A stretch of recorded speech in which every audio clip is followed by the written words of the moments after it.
श्रीधाम Gotegaon rail station पर करोड़ों रुपए का बजट, बड़ी बड़ी घोषणाएं और दावों की लंबी फेहरिस्त, लेकिन जमीन पर नतीजा शून्य। केंद्र सरकार की महत्वाकांक्षी अमृत भारत स्टेशन योजना के तहत श्रीधाम रेलवे स्टेशन पर कराए गए विकास कार्यों की पोल महज 1 साल के भीतर ही खुल गई। ठेकेदार और जिम्मेदार अधिकारियों की साठगांठ का सबसे जीवंत और शर्मनाक उदाहरण तब देखने को मिला जब मामूली हवा, आंधी और बारिश के झोंकों को भी स्टेशन परिसर में बना छायादार ढांचा बर्दाश्त नहीं कर सका। धूप और बारिश से यात्रियों को बचाने के लिए लाखों रुपए की लागत से खड़ा किया गया यह ढांचा ताश के पत्तों की तरह तहस नहस होकर हवा में उड़ गया। निर्माण सूत्रों और प्रत्यक्षदर्शियों के अनुसार श्रीधाम स्टेशन पर चल रहे और हो चुके किसी भी काम में गुणवत्ता का नामो निशान नहीं है।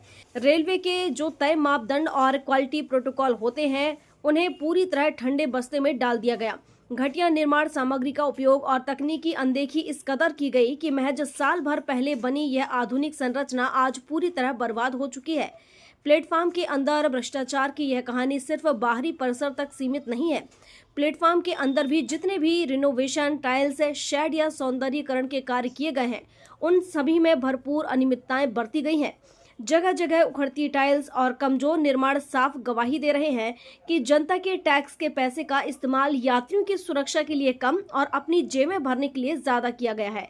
रेलवे के तकनीकी विंग और विजिलेशन टीम की आंख मूंद कर बैठने की कार्यप्रणाली पर भी अब गंभीर सवाल खड़े हो रहे हैं। इस घटना के बाद स्थानीय नागरिकों और दैनिक यात्रियों में गहरा आक्रोश है।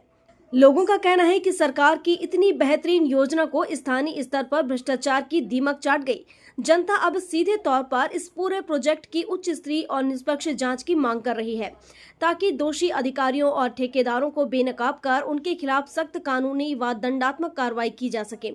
अगर समय रहते इन अनियमितताओं को ठीक नहीं किया गया तो आने वाले समय में श्रीधाम स्टेशन पर किसी बड़े हादसे से इनकार नहीं किया जा सकता।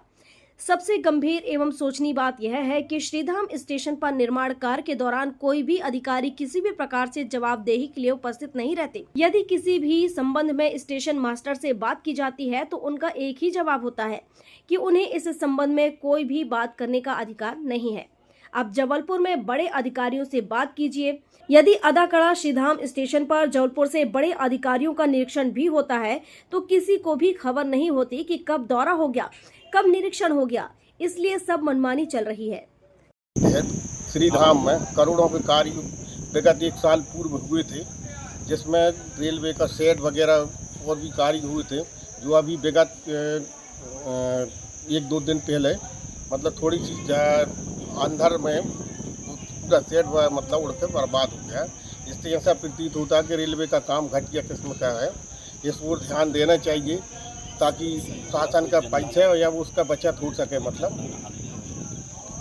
आज आपको क्या लग रहा है, जिस तरीके से ये शेड उड़ा है, कोई जनधन हानि की भी हो सकती थी? बहुत बड़ी जनधन हानि हो सकती थी। तो निश्चित तौर पे क्या कहना चाहेंगे, क्या रेलवे में क्या क्वालिटी मेंटेन नहीं हो रहा है? रेलवे को इस तरह पर क्वालिटी कंट्रोल पर ध्यान देना चाहिए ताकि ऐसी निर्माण कार्यों पर भविष्य में कोई। क्या नाम लिखते हैं आप? बीरन लाल साहब। गोटेगांव से अनिल जैन की रिपोर्ट।